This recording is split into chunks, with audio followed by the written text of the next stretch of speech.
ભારતના કેન્દ્રીય ગૃહમંત્રી અમિત શાહ દ્વારા બંધારણના ઘડવૈયા બાબા સાહેબ આંબેડકર વિરુદ્ધ કરેલ ટિપ્પણી બાબતને લઈને દલિત સમાજમાં રોષ જોવા મળી રહ્યો છે।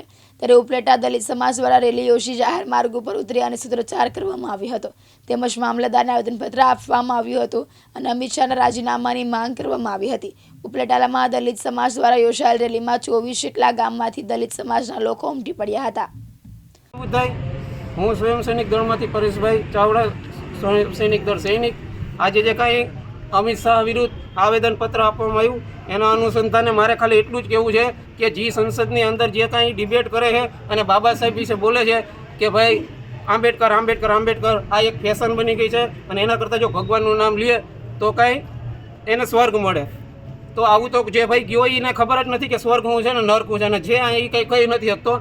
પણ હા એ વસ્તુ પાકી છે કે બાબા સાહેબનું અત્યારે પેશન હાલે છે ને બધા બાબા સાહેબ કરે છે એટલે કરે છે કે એના ઉપર આખો દેશ હાલે છે અને એને તો પહેલાં ઇન્ડિયન કોન્સ્ટિટ્યુશન વાટી લેવું છે। એને જે 3 વસ્તુ કીધી એના માટે નથી એને રાજીનામું આપ્યું। એને ભારત વર્ષની સ્ત્રીઓ છે એની ઉપર અત્યાચાર થતા હતા એનું જે હિન્દુ કોડ બિલ હતું એ પસાર કર્યું અને એ પાસ નહોતું થવા દેવું એના હિસાબે એને કાનૂન મંત્રી પદેથી રાજીનામું આપ્યું હતું। એટલે મારા ખાસ આવેદન દ્વારા અને આના દ્વારા ભારત સરકારને કે સંસદમાં બિહાડો તો એને પહેલાં તો એટલું કહો કે ભારતનું જે સંવિધાન છે એ નિરાતે વાંચી લે અને પછી ડિબેટમાં ઉતરે અને પછી આવા ભાષણો આપે।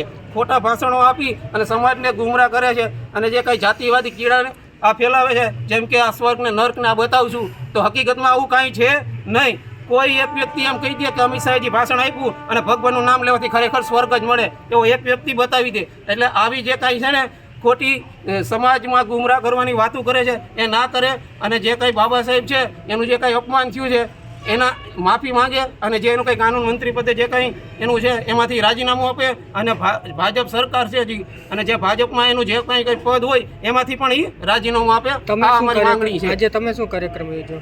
આજે અમે રેલી સ્વરૂપે અહીંયા મામલતદાર સાહેબને આવેદન આપવા આવ્યા હતા કે ભાઈ જે અમિત શાહ સાહેબ છે એ એના કાનૂન મંત્રી પદેથી રાજીનામું આપી દે કારણ કે જે એને બાબા સાહેબનું અપમાન કર્યું એ બાબતે અમારે આ આવેદન આપવાનું હતું અને રેલી આપવાની હતી। મારું નામ શૈલેષ મકવાણા, ગામ ચમડિયા। જય ભારત જય સંવિધાન। આજના દિવસે અમે એક આવેદન દેવા મામલતદાર સાહેબને આવ્યા હતા કે જે અમિત શાહે રહ્યા એને બાબા સાહેબનું અપમાન કર્યું હતું અને સાથે સાથે જ ભારતની અંદર અંધશ્રદ્ધા અને કુરિવાજ ફેલાવવાનું ચાલુ કર્યું। હમણાં થોડાક ટાઈમ પહેલાં એક કાયદો બનાવવામાં આવ્યો કે અંધશ્રદ્ધા અને કુરિવાજ ફેલાવતો એની ઉપર કાર્યવાહી કરવામાં આવે। તો જે કાંઈ ગૃહપ્રધાન રહ્યા એ સ્વર્ગ નરકના લાભ લોભ બતાવે અને દેશને ગુમરાહ કરે। બીજું એ કે એમણે એવું કીધું કે આંબેડકર આંબેડકર નામની ફેશન ચાલે છે અત્યારે। તો ખરેખર એને આ નામથી તકલીફ થાય છે અને અમને એમ કહે છે કે તમે ભગવાનનું નામ લો તમને સ્વર્ગ મળશે। આ દેશનો મૂળ નિવાસી પેટ સમાજ રહ્યો એ હજારો વર્ષોથી આ નામ લે છે છતાં એને સ્વર્ગ તો ઠીક છે પણ રહેવાનો અધિકાર પણ નથી મળતો। જ્યારે આ દેશની અંદર અત્યાચાર થાય છે માઇનોરિટી સમાજમાંથી અત્યાચાર થાય છે ત્યારે આ દેશના ગૃહમંત્રી પ્રધાનમંત્રી વડાપ્રધાનનું મોઢું રહ્યું એ ખુલતું નથી કે આ દેશની અંદર કોઈ પણ માણસને મુસ્લિમ સમાજને મારવામાં આવે એસટી સમાજને એસટી સમાજને ઘોડીમાંથી ઉતારવામાં આવે તો ત્યારે એમનો અવાજ કેમ નથી ખુલતો કે તમે આ વસ્તુ રહી જાતિવાદી પ્રથા રહી બંધ કરો। જાતિ અને વર્ણ ઉપર ખરેખર પ્રહાર કરવાનો હોય દેશના ગૃહમંત્રીને અને એ ઉલટાના આ દેશના ઘડવૈયા ઉપર પ્રહાર કરે। તમારી માંગણી શું છે? અમારી માંગણી એ છે કે આવનારા દિવસોમાં આ માણસ રહ્યો એની પાસેથી પદ છીનવી લેવામાં આવે અને એને જે પક્ષ રહ્યો એને જો ખરેખર સ્વર્ગ જોતું હોય તો એને ભગવાન મંદિરની અંદર જઈ અને ભક્તિ કરવી જોઈએ। એને સંસદમાં 1% કામ નથી। સંસદમાં આ દેશની સમસ્યાઓનું હલ કરવા માટે એમને બિહાડેલા। તો અમારી માંગણી એ જ છે કે આ જે કાંઈ પદ રહ્યું એ વહેલામાં વહેલી તકે છીનવાય અને એવા કોઈ પણ કાર્ય રહ્યા એને અટકાયત કરવા માટે ભારત સરકારે વહેલામાં વહેલું પગલું લેવું જોઈએ।